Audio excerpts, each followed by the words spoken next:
I used to think I understood the woods. I wouldn't call myself an expert, but I've been doing this for so long that I felt like I could trust my instincts out there. I'd take some time off to tune out the city noise and pressure. Back then, being alone felt like being in control, but now, I know better. There's a difference between being alone and being somewhere you shouldn't be. This happened on a trip that was supposed to be another routine break. I hoped to spend 3 days, maybe 4, looping through a remote forest trail that didn't get much traffic. I started early, drove for miles, and parked near a half-faded trail marker.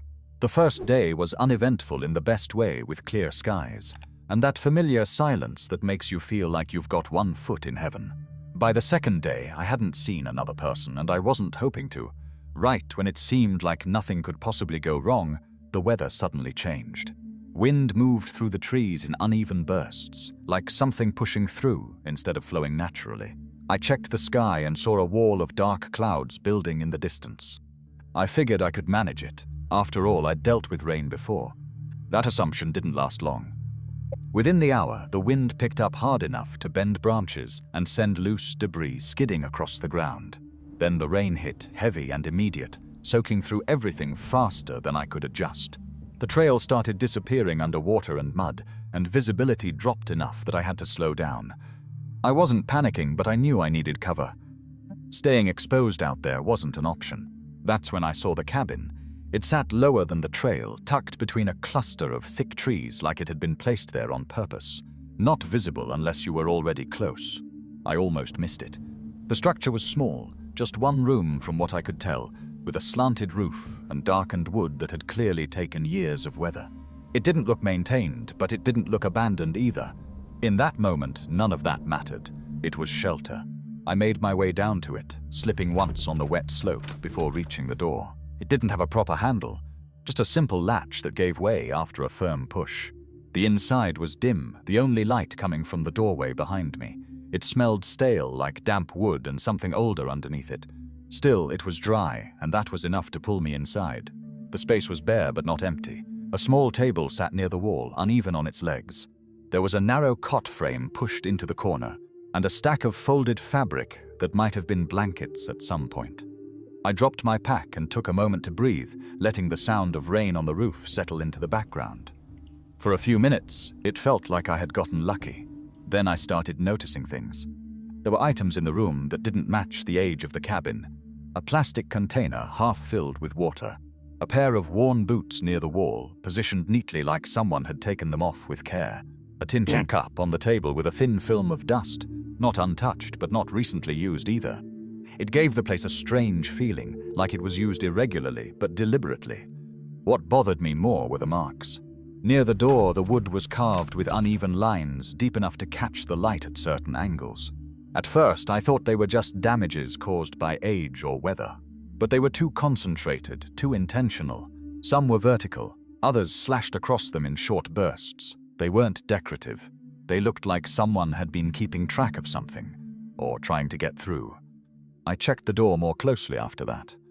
Along the edge, there were small metal brackets on the outside, the kind meant to hold something in place. It didn't make sense until I stepped back and looked at the whole setup. You could close the door from inside, but you couldn't secure it from inside. The glass was intact and surprisingly clean, but the frame had been reinforced. Small screws fixed it into place, tight enough that it wouldn't open without tools. That's when I started feeling uneasy. The cabin wasn't just a shelter, it felt more like a trap. I thought about leaving right then. The storm was still heavy, but it had eased up a bit. I could push through it, find higher ground, maybe get back to the trail. But I hesitated.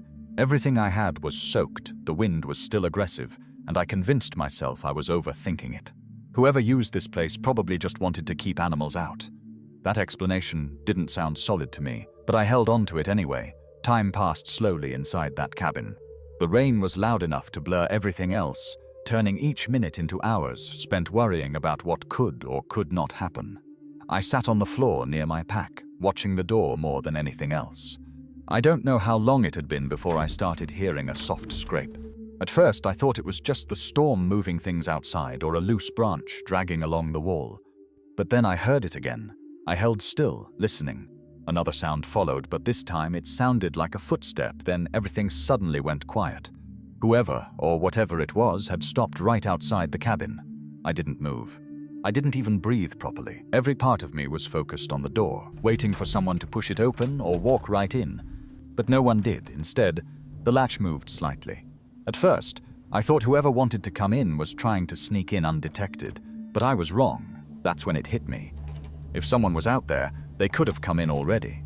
The door wasn't locked. There was nothing stopping them, so why hadn't they opened it? The only answer that made sense was that they didn't want to come in. They wanted me inside.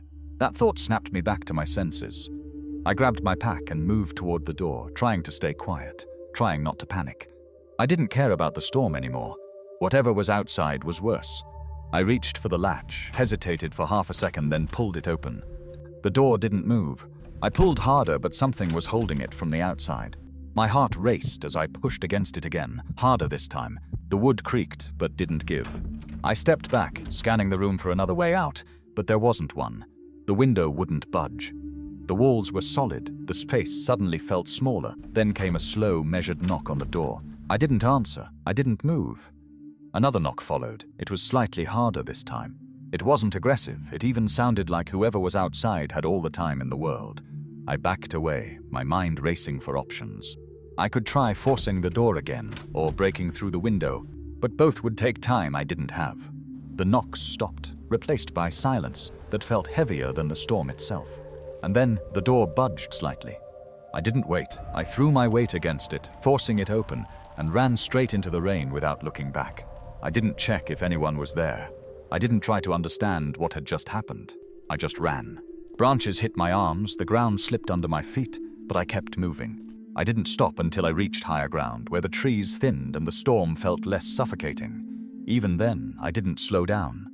I followed instinct, not direction, until I found a trail and stayed on it. I never went back for my gear, and I don't hike alone anymore, because I still think about that cabin sometimes. Not what it was, but what it was used for, and how close I came to finding out.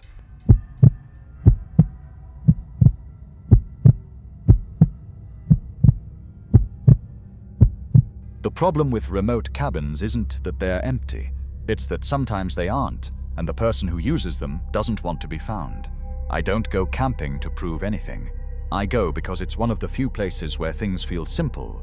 Eat when you're hungry, walk until you're tired, sleep when it gets dark. I've been doing solo trips for years, long enough to understand what's normal in the woods and what isn't. Most of the time, anything that feels off has a reasonable explanation if you slow down and think things through. That's what I told myself on that trip. Looking back, I think I ignored a few signs because I wanted the trip to stay simple. I picked a remote forest area that had an old network of logging roads running through it, most of them unused now. The plan was to hike in, set up a base camp, and spend a couple of days moving around without any real schedule. No rush, no pressure. I parked near a rusted gate where the main road ended and started walking mid-morning. The weather was steady, the ground dry, and there were no other vehicles around. That was exactly what I was hoping for. The first few hours were uneventful. I followed the old road as it narrowed into a rough trail, eventually breaking off toward a shallow ridge where the trees thinned just enough to let some light through. By late afternoon, I found a decent spot to camp, a flat stretch near a cluster of rocks that blocked some of the wind. I set up my tent, cooked a small meal, and settled in early. It felt like any other trip I'd taken. The next morning, I packed a smaller bag and decided to explore farther out. I followed a faint path that looked like it might have been used by animals at first, but after a while, it became clear it wasn't random. The ground was packed down in places, and branches had been broken in a consistent way, subtle but deliberate. It wasn't a maintained trail, but someone had used it more than once. That should have been enough to turn me around. Instead, I kept going. About an hour later, I saw the cabin. It wasn't visible until you were almost on top of it. The trees around it were dense, and the structure itself blended in. Weathered wood, low profile, nothing reflective. It looked old but not neglected. The roof was intact, and the door was closed. There was no vehicle, no noise, no immediate sign of anyone nearby. I stopped at the edge of the clearing and just watched for a minute. Places like that don't usually sit untouched unless someone still cares about them. I told myself I'd take a quick look and leave. No reason to get close, just enough to confirm what it was. As I stepped into the clearing, I noticed a few details that made me slow down. There was a stack of cut wood off to the side, covered carefully to keep it dry. Near the door, the ground was worn in a way that suggested regular foot traffic, not recent but not old either. This wasn't an abandoned structure. Someone used it. I should left right then, but curiosity got the better of me. I approached the door and listened. Nothing, no movement, no sound inside. I knocked once, lightly, no response. After a few seconds, I tried the handle. It opened. The inside was plain but organized. A table, a chair, a narrow bed, and a few shelves along the wall. Everything had a place. There were supplies, basic food, water containers, tools, but nothing excessive. It looked less like a living space and more like a functional stopover. A place someone used when they needed to be out there for a reason. That's what made it uncomfortable. It didn't feel like a home. It felt like a base. I stepped inside, careful not to disturb anything. I didn't touch the supplies, didn't open anything that was closed. I just looked. On the table, there were marks carved into the surface, lines crossing over each other in a way that didn't look decorative. More like someone keeping track of something over time. I was about to leave when I heard movement outside. It was faint at first, just a shift in the leaves. I froze and listened. The sound came again, this time more distinct. Footsteps. Slow, controlled, not heavy, but not careless either. Someone was out there. My first instinct was to call out, explain myself, make it clear I wasn't trying to take anything. But something about the pace of those steps stopped me. Whoever it was wasn't moving like they were surprised. They weren't rushing toward the cabin or away from it. They were approaching like they expected to find something. I moved away from the doorway and positioned myself where I could see part of the clearing through the window without being fully visible. After a few seconds, I saw him. He stepped out from between the trees, walking directly toward the cabin, mid-30s, maybe older, clothes that matched the environment, nothing bright, nothing loose. He wasn't carrying much, just a small pack slung over one shoulder. His focus was fixed on the door. He knew something was different. I stepped back immediately. At that point, I realized how bad the situation looked from his perspective. He had a remote cabin, off any main trail, and someone was inside it without permission. There was no way to explain that without it sounding wrong. The footsteps stopped just outside. For a second, everything went completely still. Then the handle moved. Not aggressively, just a slow turn, like he was checking if it was locked. It wasn't. The door opened and he stepped inside. "You're not supposed to be in here," he said. His voice was calm. Not loud, not panicked. That made it worse. I stayed where I was, trying to figure out the least confrontational way to handle it. I didn't want to startle him, but I also didn't want him thinking I was hiding for a reason. After a moment, I stepped out just enough to be seen, hands slightly raised. "Hey," I said. "I'm sorry. I thought this place was abandoned. I was just leaving." He looked at me for a long second, expression unreadable. Not angry, not surprised, just assessing. "It's not abandoned," he replied. "I can see that now," I said. "I didn't take anything. I just came in to look." Another pause. Then he nodded once, slow. "Then you should go." There was no threat in his voice, but there didn't need to be. The message was clear. I grabbed my bag, careful not to make any sudden movements, and headed for the door. As I passed him, I noticed he had been watching everything. My hands, my pack, the way I moved. He didn't trust me. Fair enough. I stepped outside and kept walking. I didn't run, didn't look back.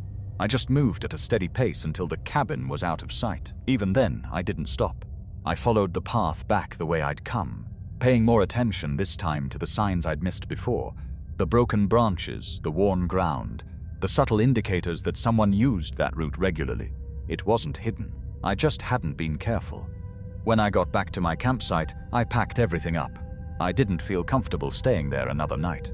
Not because anything had happened, but because I'd crossed into someone else's space without realizing it, and I didn't know how far that space extended. The hike out took most of the afternoon. I didn't see the man again, but the thought of him being somewhere out there, watching the same woods I was walking through, stayed in the back of my mind the entire time. I made it back to my car just before sunset. I still go on solo trips, but I pay attention differently now. Not just to the landscape, but to the signs people leave behind.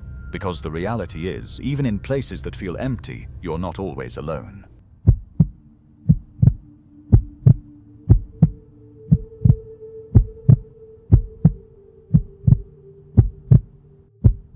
My name's Victor, and this happened at a time in my life when I confused curiosity with good judgment. Back then, I spent a lot of weekends chasing abandoned places, From ghost towns to anything off-limits, anything that felt like it had a story no one bothered to finish. I wasn't alone in that habit. My friend Darius was worse. If there was a hidden location buried in some obscure forum or half visible on a satellite map, he'd already found it, pinned it, and planned how to get there. We'd known each other since school, and I think what kept us close was that neither of us ever said no to a bad idea. Other people hesitated, we didn't. That mindset had taken us into some questionable places before, but nothing like this. This one didn't feel wrong at first, it just felt different. And that difference didn't really hit until we were already committed. Darius told me about the cabin a few days before we went. It wasn't your typical cabin. It was built high up on a ridge, overlooking a steep drop, the kind of place you wouldn't stumble across by accident.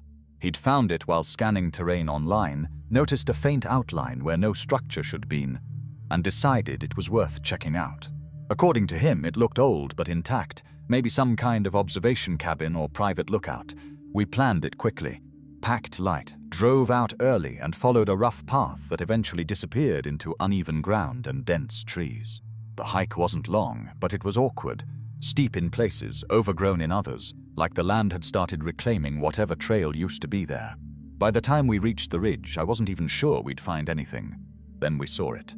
The cabin sat right at the edge.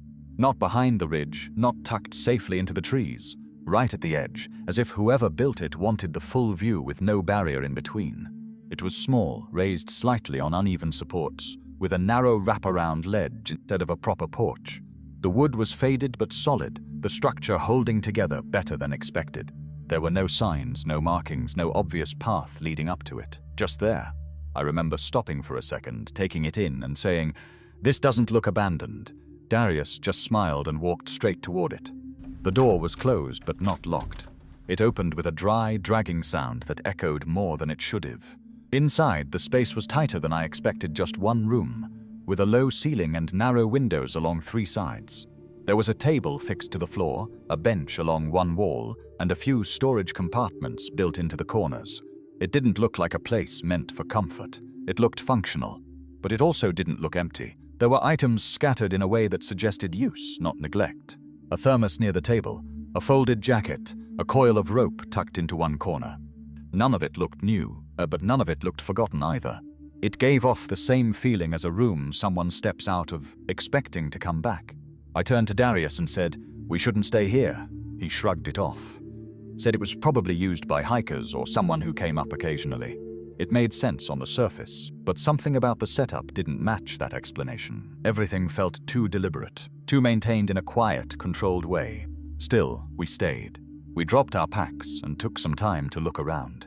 The windows gave a wide view of the forest below, stretching out in uneven layers of dark green and shadow. From up there, everything looked distant, disconnected. It should have felt peaceful. Instead, it made me aware of how isolated we were. If something went wrong, no one would hear it. No one would even know where to look. As evening settled in, we sat near the doorway, talking about nothing important, just passing time. The air cooled quickly, and the forest below grew darker in a way that swallowed detail. There were no nearby lights, no distant signs of people, just darkness filling the space between trees. At some point, Darius stood up and stepped outside onto the narrow ledge. I followed, careful with my footing. The drop was closer than I liked, the edge barely a step away from where we stood. It wasn't a place you relaxed, it was a place you stayed aware of. That's when we heard a sound from below.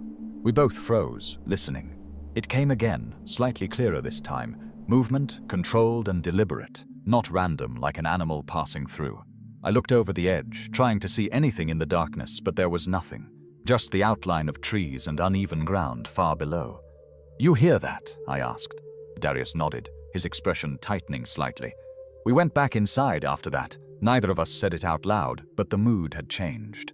The cabin didn't feel like shelter anymore. It felt like a place we had walked into without understanding who else might be using it. I checked the door instinctively, noticing for the first time that it didn't have a proper internal lock, just a latch. Basic, easy to open from either side. I didn't like that. The sounds came again, closer this time. Not from below, this time from around us. A faint pressure against the outer wall, then a pause. Then another, slightly higher, like someone moving around the cabin, testing points, mapping the space. Darius whispered, "Someone's out there." I didn't respond. I was already moving toward the door, not to open it, but to stand near it, to listen. The air inside felt tighter, every small noise amplified by the silence between us. Another sound came, this time from the opposite side. Then another. It wasn't one direction. It was movement circling. That's when I noticed the door handle. It was moving. Someone was slowly turning it from the outside. Minutes passed without anything happening. The silence stretched until it became unbearable. Then, slowly, the pressure on the handle eased. It returned to its original position, like whoever was on the other side had let go. Neither of us moved. "Do we leave?" Darius asked quietly. I looked at the door, then at the windows, then back at him. "If we open that," I said, "we're stepping into whatever's out there." He nodded, but neither of us had a better option. Another sound cut through the silence, this time from beneath us. A slow, dragging movement, followed by a dull impact against the floor, then another, and another, not random, measured, like someone checking the structure from below. Darius backed away from the center of the room. I followed, both of us instinctively moving closer to the door again, even though it didn't feel like safety. I grabbed my pack and moved to the door, not waiting for agreement this time. I pulled it open and stepped out, scanning the immediate area. Nothing, no movement, no sound. Just the drop to one side and the dark tree line behind us. "Now," I said. We didn't run. We moved fast but controlled, keeping our footing as we worked our way back along the ridge. I didn't look back. I didn't want to see if something was following us. We just kept going until the ground leveled out and the trees thickened enough to hide the cabin from view. And that was when we realized that sometimes the real danger isn't getting lost. It's not realizing you've already walked into someone else's territory until you're standing in the middle of it. If you made it this far, you already know. The scariest thing about hearing other people's stories is realizing that they can actually happen to you.